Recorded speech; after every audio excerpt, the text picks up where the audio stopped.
Chung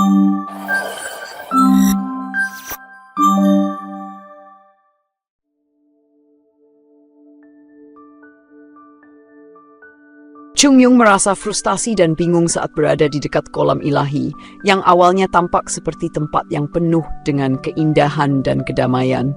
Namun, setelah menyaksikan ular raksasa yang hidup di dalam kolam, dia merasa bahwa situasi itu berubah menjadi ancaman besar. Beast Palace Lord menjelaskan bahwa makhluk yang mereka hadapi bukanlah naga seperti yang dibayangkan Chung Myung, melainkan seekor blood python with ink scales. Ular raksasa dengan sisik hitam yang sangat kuat.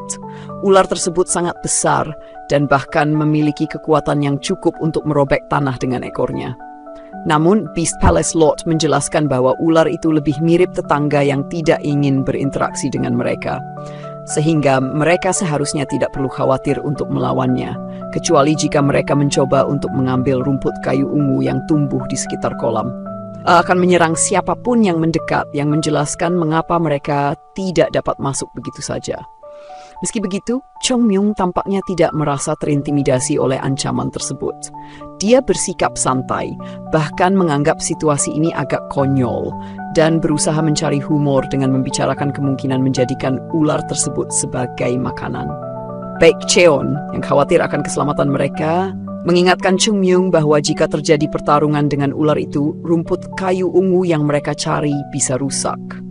Meski peringatan itu cukup masuk akal, Chung Myung tetap melanjutkan niatnya dengan percaya diri. Ia mencabut pedangnya, mempersiapkan diri untuk menghadapi bahaya yang mungkin datang. Saat mereka mendekati kolam, Chung Myung mulai bergerak dengan hati-hati, berusaha untuk tidak menarik perhatian ular itu, fokus pada misi untuk mengambil rumput kayu ungu terlebih dahulu. Ia perlahan mendekat ke lokasi rumput tersebut, berpikir bahwa ia bisa mengamankannya sebelum berurusan dengan ular raksasa. Namun, saat ia hampir sampai ke tempat rumput itu, suara aneh yang rendah dan menakutkan mulai terdengar dari dalam kolam.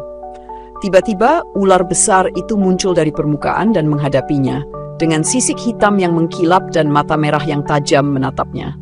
Chung Myung merasa seperti sudah ketahuan, namun ia mencoba tetap tenang, bahkan mencoba berbicara dengan ular itu, berharap untuk bisa mengambil rumput terlebih dahulu sebelum terlibat dalam perkelahian.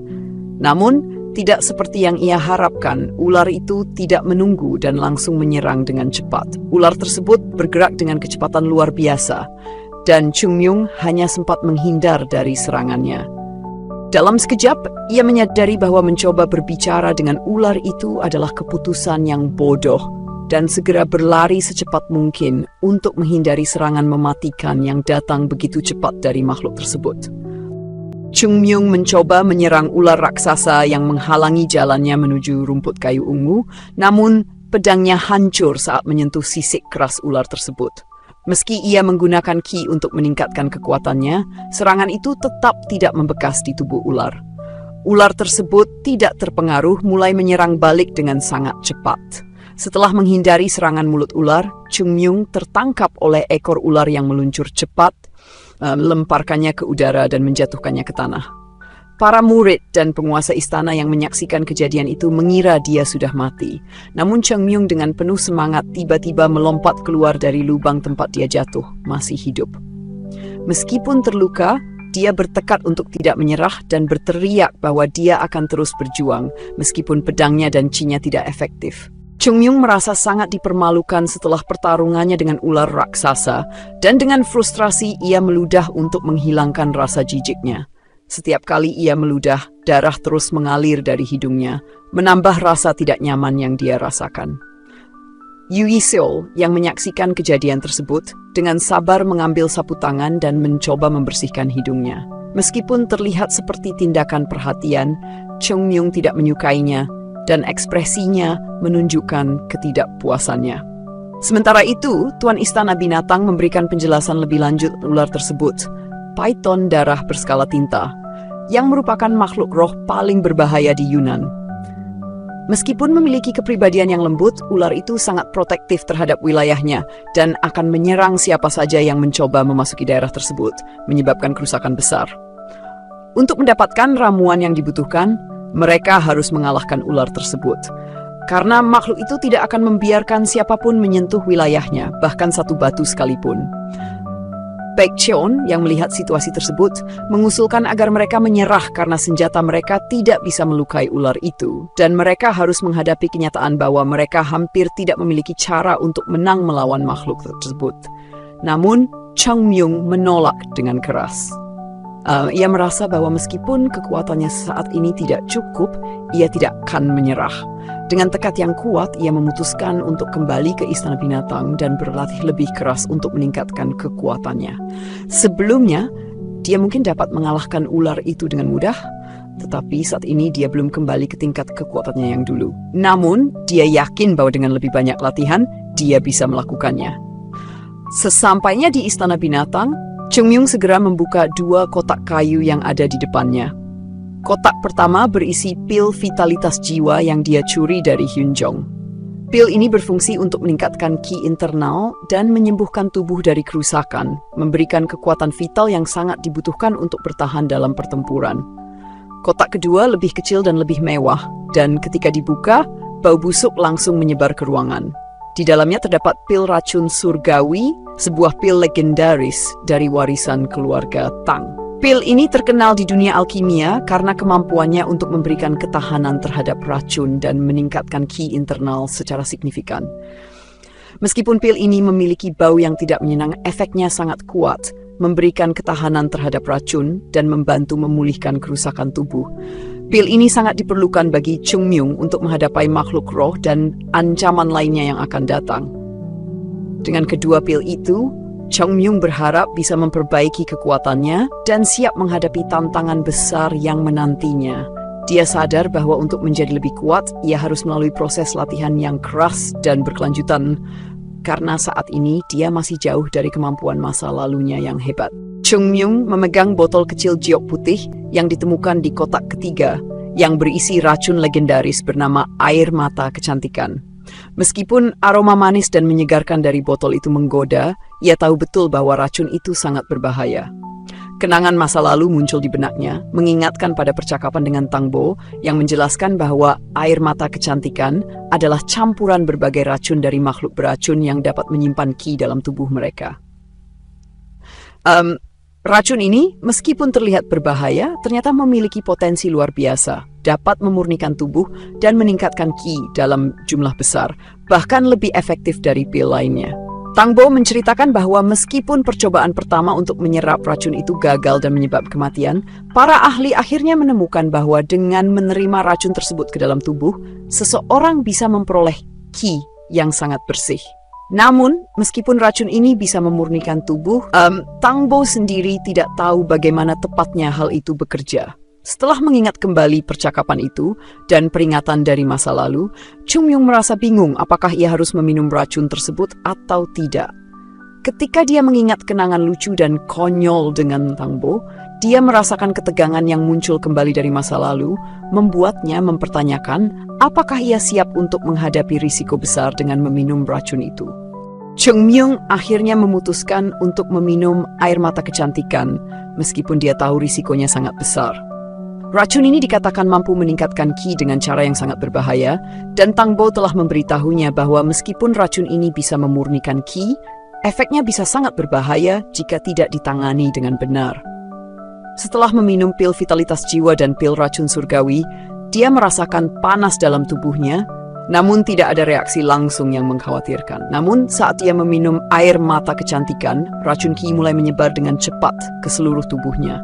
Tubuhnya terasa terbungkus oleh racun yang sangat kuat, jauh lebih kuat daripada racun yang pernah dia temui sebelumnya, bahkan yang pernah digunakan oleh para ahli di masa lalu. Chung Myung yang pernah mengalami banyak pertempuran dengan racun di kehidupan sebelumnya, merasa ketakutan. Namun, dengan ki murni yang telah ia peroleh, dia mulai berusaha mengendalikan tubuhnya. Rasa sakit semakin menyakitkan ketika racun ki ini mulai menguasai tubuhnya. Tubuhnya bahkan mulai membengkak dan pakaian yang dikenakannya robek karena tekanan dari dalam. Dalam keputusasaan, dia mencoba fokus dan mengarahkan ki-nya untuk memurnikan racun tersebut, bukannya membuangnya keluar seperti yang biasa dilakukan orang lain. Sementara itu, Racun Qi terus berkembang dan berusaha mengalahkan usaha keras Cheng Myung. Rasanya seperti tubuhnya akan meledak dari dalam, pembuluh darahnya pecah, dan darah mulai mengalir dari hidung serta mulutnya. Meskipun begitu, Cheng Myung tidak menyerah. Dengan segala kekuatannya, dia berusaha lebih keras untuk memurnikan racun itu dan mengubahnya menjadi Qi yang murni. Suasana di dalam tubuhnya seperti sebuah pertarungan besar antara tubuhnya dan racun Qi yang berusaha menguasainya. Meskipun rasa sakit yang sangat hebat, darah yang mengalir, dan tubuh yang hampir tidak bisa menahan tekanan, Cheng Myung tetap bertekad untuk melawan.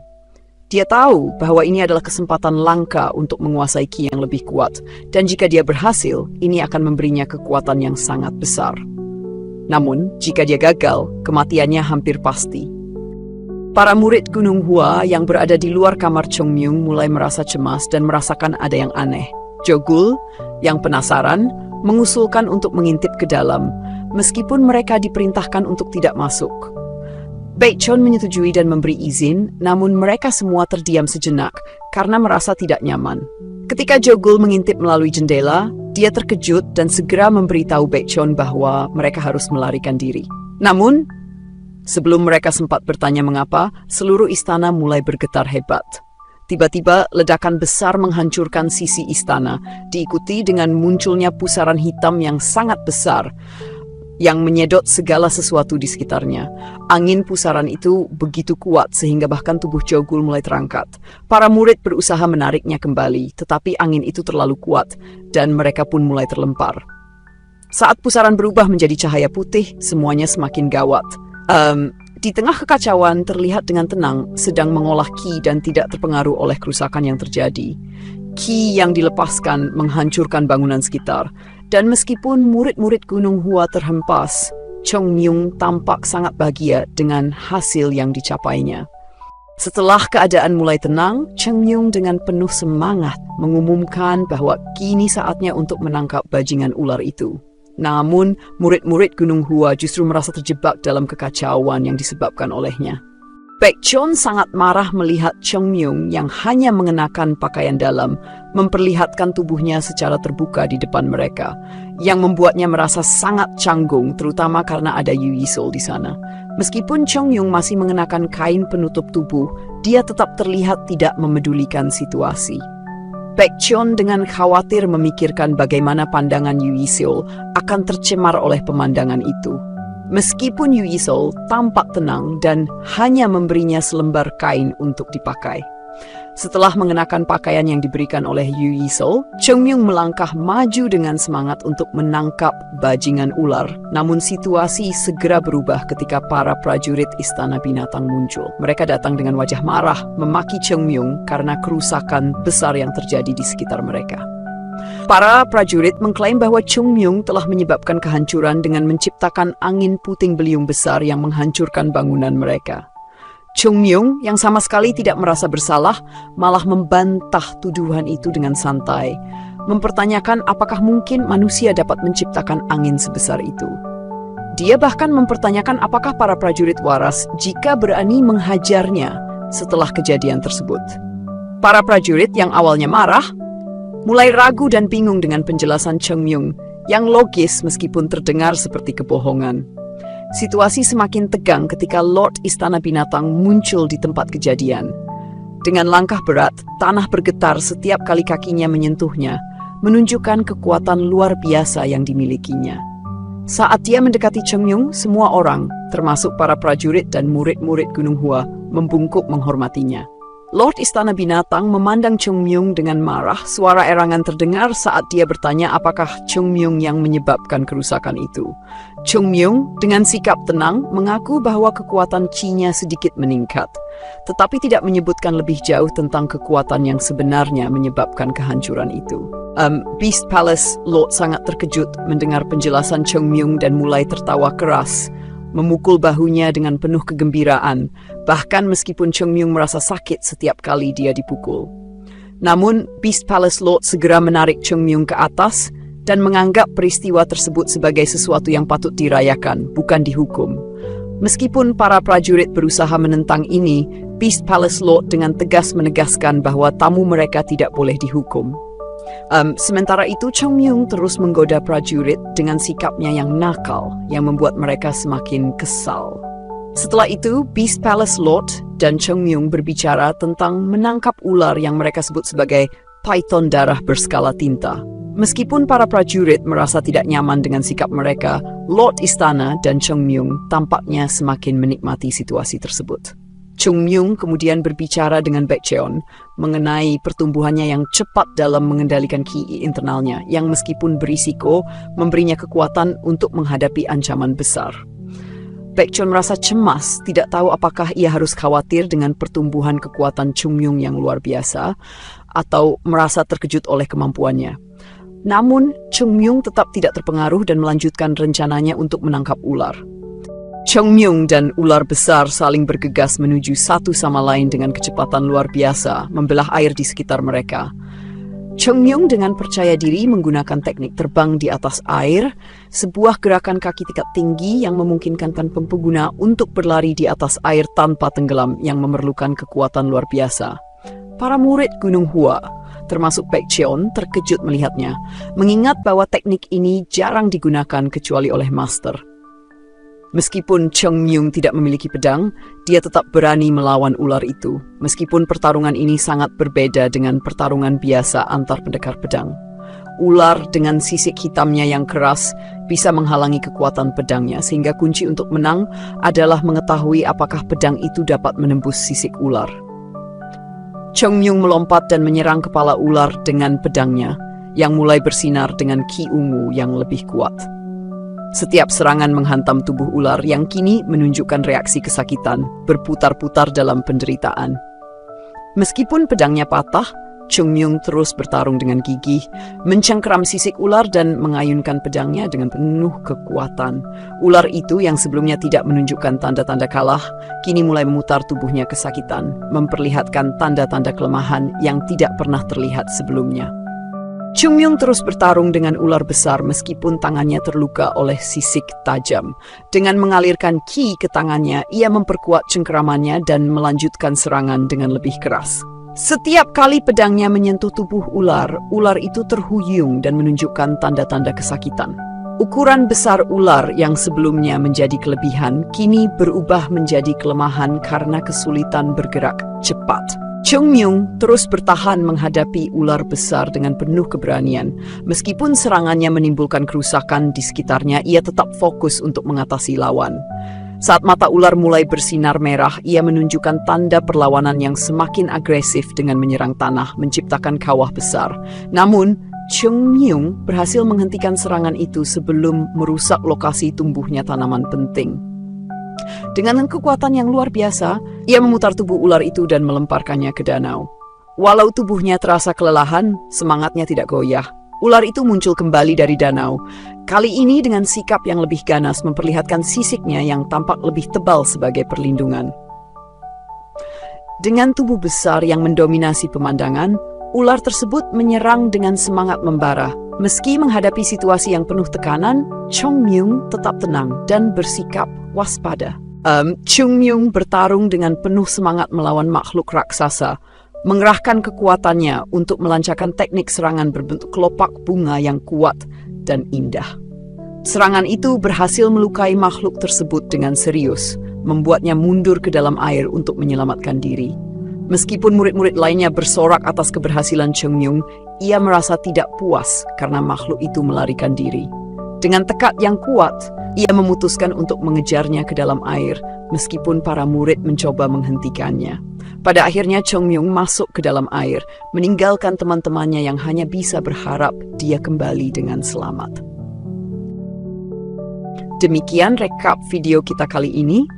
Jangan lupa subscribe agar tidak ketinggalan rekap-rekap selanjutnya. Sampai jumpa di video berikutnya.